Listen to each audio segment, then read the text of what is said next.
Bienvenue chez Even Audio, la plateforme dédiée à votre épanouissement sur les plans spirituels, émotionnels et physiques. Si vous appréciez notre contenu, n'hésitez pas à nous laisser un like, un commentaire, à partager et à vous abonner en activant la cloche de notification pour recevoir toutes nos nouveautés. Ensemble, faisons avancer le royaume des cieux.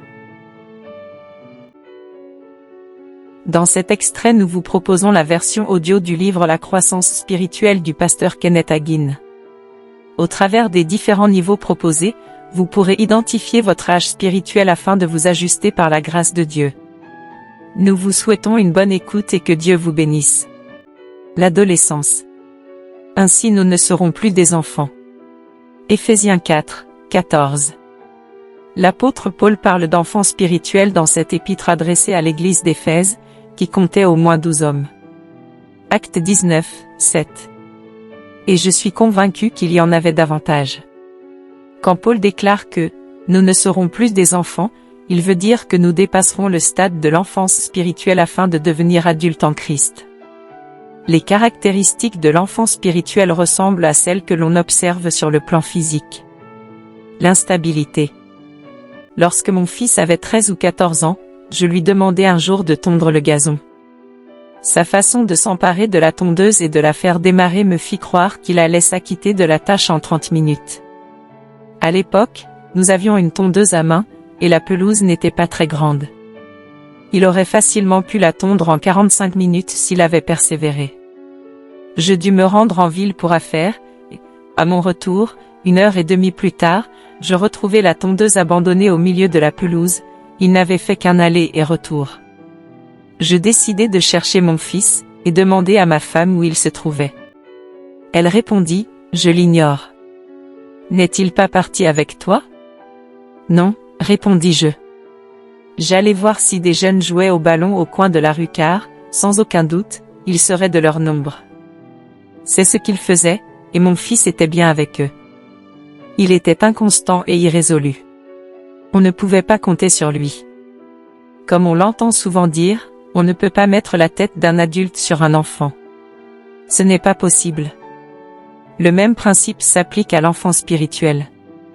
Par exemple, la maman dit à sa petite Marie, « Je veux que tu fasses la vaisselle, et que tu passes un coup de balai à la cuisine. » Je fais un saut chez la voisine. Marie démarre bien mais, à son retour, la mère constate que la vaisselle n'a pas été faite comme il convient, et elle ne trouve pas sa fille. Elle sort de la maison en l'appelant, et la retrouve chez une autre voisine en train de jouer à la poupée avec Suzy. Sur le plan humain, les enfants sont instables, peu fidèles, impressionnables et imprévisibles. Les enfants spirituels leur ressemblent. Tout le monde vient à l'église pour accueillir un nouveau pasteur. Quand je prenais le pastorat d'une église, les fidèles venaient m'entourer, m'encourager, me serrer la main et me dire « Frère Hagin, je veux que vous sachiez que vous pouvez compter sur moi. Je vous soutiens à 100%. » 6 mois, puis 9 mois s'écoulaient sans que je les revoie. Alors, je me rappelais leurs paroles, ils m'avaient promis de se tenir derrière moi. C'était là le problème, ils se tenaient si loin derrière moi qu'ils ne pouvaient m'atteindre, car ils étaient trop loin pour m'être d'aucune utilité. Durant de nombreuses années je me rendais d'une église à l'autre pour animer des croisades d'évangélisation. À la première réunion, les gens venaient me serrer la main et m'embrasser en disant « Gloire à Dieu, je vous soutiens à 100%. Cela va être sensationnel. » Et je ne les revoyais plus pendant toute la croisade de 3 semaines. Le dernier dimanche soir, lorsque le pasteur annonçait que la séance était levée, il se dirigeait vers moi en courant. Il dévisageait le pasteur comme s'il n'était pas au courant de ce qui se passait, et déclarait « Ce n'est pas vrai ? Ce n'est pas possible. Vous ne partez pas déjà. » De leur comportement, on aurait tiré la conclusion que ces réunions étaient terminées depuis longtemps. La curiosité. Les enfants sont très curieux. Notre deuxième petite fille, âgée d'environ 8 ans, examinait systématiquement le contenu de tout sac qui traînait sur la table de la cuisine. Poussée par la curiosité, elle voulait en savoir plus. De même, certains nouveau-nés en Christ, qui n'ont pas grandi spirituellement, malgré toutes les possibilités que Dieu leur offre, veulent savoir de qui il s'agit lorsqu'ils entendent des commérages. Ils sont curieux. La curiosité caractérise l'enfant. Si nous interdisons à un enfant de regarder dans un placard, il sera poussé à le faire. Le nourrisson spirituel lui ressemble. Il se mêle constamment des affaires d'autrui. La parole de Dieu nous enseigne à vaquer à nos propres affaires. Le Seigneur désire que nous laissions les autres tranquilles. Apprenons donc à nous occuper de ce qui nous regarde. Alors que j'assurais le pastorat d'une église, un homme voulut savoir comment je dépensais mon argent. Je lui répondis, « Et vous, que faites-vous du vôtre? Cela ne vous concerne pas. Et moi, je vous dis de vous mêler de vos affaires. Je considère que ce que je fais avec mon argent ne vous regarde en rien. » Il comprit. Sachez que le pasteur, ainsi que tout membre de l'Église, est libre de dépenser son argent à sa guise. Cela ne regarde pas les autres. La curiosité est un trait de caractère d'un enfant en bas âge. Le bavardage. Les enfants n'ont pas encore appris la valeur du silence. Ils sont bavards. En principe, les bébés en Christ sont toujours en train de parler. Sachez que la parole de Dieu nous dit en Proverbe 10, 19, « Celui qui parle beaucoup ne manque pas de péché » et en Ecclésiaste 5, 2. La voix de l'insensé se fait entendre par la multitude des paroles. Nous devons apprendre à nous taire. L'enfant ne comprend pas cela et c'est pourquoi il bavarde sans cesse. Je me rappelle mon fils à l'âge de 3 ans. Nous nous étions couchés tard un dimanche soir après le culte. J'avais prêché 2 fois et j'étais fatigué. Nous dormions tous ensemble dans une grande chambre, mon fils se trouvait dans son lit de l'autre côté de la pièce et le bébé dans son berceau. Les lumières étaient éteintes et il faisait noir. « Papa » fit-il. Je ne m'étais pas encore endormi et pensais que, si je faisais semblant de dormir, il se tairait et s'endormirait. « Papa » Je gardai le silence. « Papa » Je ne répondis pas. « Papa » Je continuai à garder le silence, et il se mit à parler de plus en plus fort. « Papa » Mon épouse finit par me pousser du coude en disant doucement. « Pourquoi ne réponds-tu pas à cet enfant ?» Je chuchotai, si je lui réponds, il va se mettre à parler. Il avait 3 ans et ne savait pas se taire. S'il commençait à parler, il ne s'arrêterait plus. Je pensais que, si je gardais le silence, il en conclurait que je dormais et finirait par se taire. Mais il continua à parler de plus en plus fort. « Papa, papa, papa. Qu'est-ce qu'il y a, fiston? Demain, c'est quel jour? Tais-toi et dors. C'est l'heure de dormir. Eh bien, c'est quel jour demain? Lundi. Maintenant fais dodo. Et le lendemain? Mardi. Est-ce que demain est toujours lundi? Non. Quand demain arrivera, le lendemain sera mardi. J'ai cru que tu avais dit que demain est lundi, absolument, c'est lundi, mais une fois que lundi arrivera, demain sera mardi. Comment est-ce possible? Si demain est lundi, cela ne peut pas être mardi. Eh bien, c'est comme ça. Et après mardi? Mercredi. Demain viendra-t-il un jour? Tout à fait. Maintenant tais-toi et dors. Et après mercredi? Jeudi. Et après jeudi? Vendredi. Et après vendredi? Samedi. Et après samedi? Dimanche. C'est aujourd'hui dimanche. Aujourd'hui c'est toujours dimanche? Non, seulement aujourd'hui. Quand lundi viendra, c'est lundi qui sera aujourd'hui. J'ai cru que tu avais dit que c'était demain. Oh. Je suis dans la confusion. Je veux que tu te taises, sinon, je me lèverai pour te donner une bonne fessée. Comme les enfants dans le naturel, les bébés spirituels n'ont pas encore appris la valeur du silence. Nous devons faire attention à ce que nous disons. Le père Nash qui précédait toujours Charles Finet, réunissait quelques personnes pour prier pour le réveil. Quelqu'un demanda à Finet, « Connaissez-vous un petit prédicateur du nom de père Nash ?» Finet répondit, « Oui, monsieur. Il prépare toujours mes croisades d'évangélisation dans la prière. Je ne l'ai pas embauché. Il s'est proposé de lui-même. Quelle sorte d'homme est-il ? Eh bien, il ressemble à tout homme qui prie, il n'est pas bavard. Ceux qui parlent tout le temps sont généralement coupables de 3 péchés au moins. 1. La médisance, il jacasse à propos des fautes et des échecs des absents. 2. Les paroles vaines, ils vantent sans cesse les mérites de leur petite personne. 3. Les propos insensés, ils plaisantent au sujet de peccadilles. La médisance. La médisance, c'est jacasser à propos des fautes et des échecs des absents. Nous allons bientôt terminer cette partie négative de la croissance pour aborder le côté positif, mais il fallait quand même en parler. Mon fils avait environ 12 ans quand j'animais une réunion en Oklahoma. Comme il avait droit à 4 jours de vacances, je me rendis au Texas pour le chercher afin qu'il passe quelques jours auprès de nous. Je dus m'absenter presque tout le temps et je ne pus pas vraiment m'occuper de lui. Nous étions hébergés au presbytère par le pasteur et son épouse. Un jour à table, le pasteur se mit à parler de quelques membres de son église et fit allusion à certains manquements et échecs. Je remarquai que mon fils ne le quittait pas des yeux. Je finis par dire, « Frère, j'apprécierais que tu ne parles pas de ces choses en présence de mon fils. » Il me dévisagea étonné. Je préférerais t'entendre jurer devant lui. Cela ne s'enracinerait pas en lui.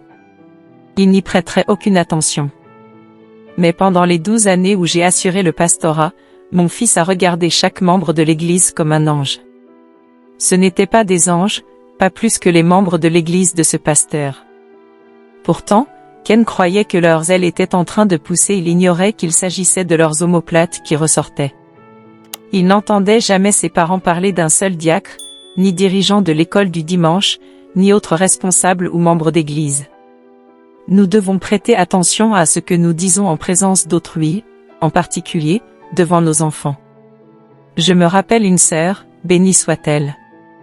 Elle demandait la prière pour son mari chaque fois qu'on invitait les fidèles à présenter leurs requêtes. De temps à autre son époux l'accompagnait à l'église mais, même quand il était présent, elle ne pensait qu'à lui et se levait pour prononcer son nom. Il m'appréciait et je lui rendais visite pour parler de la Bible. En vérité, il connaissait beaucoup mieux la parole de Dieu que son épouse. J'ai même appris des choses en discutant avec lui. J'ai compris où elle manquait le but. J'ai essayé d'en parler à sa femme, mais en vain. Un samedi soir, quand nous nous trouvions seuls avec elle, elle demanda à nouveau la prière pour son mari. Je répondis, « Sœur, nous n'allons pas prier pour lui. » Je lui répondis directement de la chair. Nous refusons de le faire. Ne présentez plus de requêtes de prière pour lui. Nous avons prié et prié encore et vous avez annulé toutes nos prières. Chaque fois que vous pensez qu'une personne vous regarde de travers dans l'église, vous rentrez en courant à la maison pour raconter à votre mari combien elle est méchante. Et si la prédication ne vous convient pas, vous rentrez chez vous en courant pour dire à votre mari combien le prédicateur est mauvais. J'ai parlé à votre époux. Il n'aurait pas pu être au courant de ces choses si vous ne les lui aviez pas dites. Il en savait plus long sur ce qui se passait dans l'église que n'importe qui. Vous vous précipitez chez vous pour lui transmettre tout ce qui se passe ou ne se passe pas à l'église. Vous lui racontez les fautes, les échecs et les manquements de chaque membre. Tant que vous continuerez à faire cela, vous annulerez l'effet de nos prières.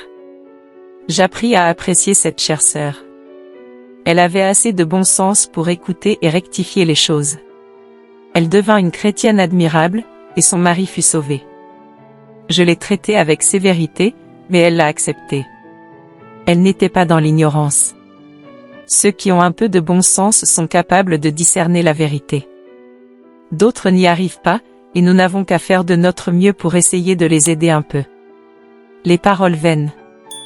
Ils vantent sans cesse les mérites de leur petite personne, ce que j'ai fait, ce que je projette de faire, où je suis allé. Il m'arrive d'être écœuré quand je vais à l'église. Toute la louange tourne autour de ce que j'ai fait, ce que j'ai ressenti, et ce qui m'est arrivé. Nous ne louons pratiquement pas le Seigneur. Il n'est pas étonnant que Dieu n'agisse pas davantage parmi nous. En Actes 13, 2, la Bible rapporte au sujet de l'église d'Antioche.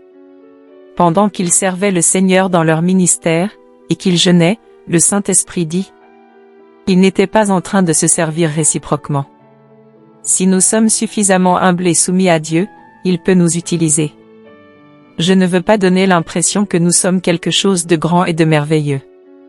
Il est bien de raconter comment Dieu utilise les hommes et de se réjouir de ce qu'il est en train d'accomplir. Mais, lors de certaines réunions auxquelles j'ai assisté, les dirigeants se glorifiaient tellement, dans la chair, que cela me donnait la nausée. Merci Seigneur pour tes bénédictions, et garde-nous de tomber dans la vanité. Les propos insensés. Ils plaisantent au sujet de peccadilles. C'est bien d'être amical, et de raconter, de temps à autre, des blagues. Mais le danger consiste à passer trop de temps à le faire. À ce propos, la parole de Dieu est contre les plaisanteries de mauvais goût. Cela ne veut pas dire qu'il s'agisse nécessairement d'un péché, ce n'est simplement pas convenable. Éphésiens 5, 4. Qu'on n'entende ni paroles grossières, propos insensés, ou équivoques, choses qui sont contraires à la bienséance, qu'on entende plutôt des actions de grâce. J'animais un jour une réunion pour un ami que j'apprécie énormément. Il a changé maintenant mais, à l'époque, je n'avais encore rencontré personne qui blaguait autant que lui. Nous tenions 2 réunions par jour, et chaque fois que je le croisais, il me sortait une toute nouvelle plaisanterie. Je ne comprends pas comment il arrivait à s'en souvenir. Il m'en racontait au moins 3 fois par jour, le matin, le soir, pendant le souper que nous prenions ensemble après les réunions, il recommençait quelquefois à m'en débiter d'autres. D'habitude je cite les versets de mémoire quand je prêche. Un jour, pendant le repas, il me dit, « Si seulement je pouvais me rappeler les versets bibliques comme toi. » Tu le pourrais si tu passais autant de temps à mémoriser les Écritures que les plaisanteries. Comment fais-tu pour te les rappeler? Moi, je ne m'en souviens pas. Quand j'essaie de raconter des plaisanteries, je n'y arrive pas. C'est simplement parce que ces frivolités ne présentent aucun intérêt pour moi. Ne m'accusez pas d'être contre les plaisanteries. Ce n'est pas ce que j'ai dit. Je voulais mettre l'accent sur le fait que nous ne devons pas leur accorder la première place, aux dépens de Dieu. Je suis en train de parler des obstacles qui entravent la croissance spirituelle. Nous ne grandirons pas spirituellement si nous nous alimentons uniquement de ces futilités. Je suis prédicateur et je fréquente, avant tout, d'autres serviteurs de Dieu. Cela peut paraître étrange, mais parfois il est difficile de parler de choses spirituelles à ces personnes. J'ai animé des réunions dans plusieurs églises du plein évangile, et la plupart des pasteurs ne désirent discuter que de la pêche à la ligne, de chasse, de la quantité de bétail de leur ranch, de leur résidence secondaire, etc. C'est bon, mais si je me mets à approfondir un peu les choses spirituelles, ces serviteurs de Dieu me regardent comme si j'étais tombé sur la tête. Heureusement, ils ne sont pas tous pareils, mais il y en a trop qui sont de leur nombre. Nous ne pouvons pas croître spirituellement si nous ne parlons que de choses naturelles.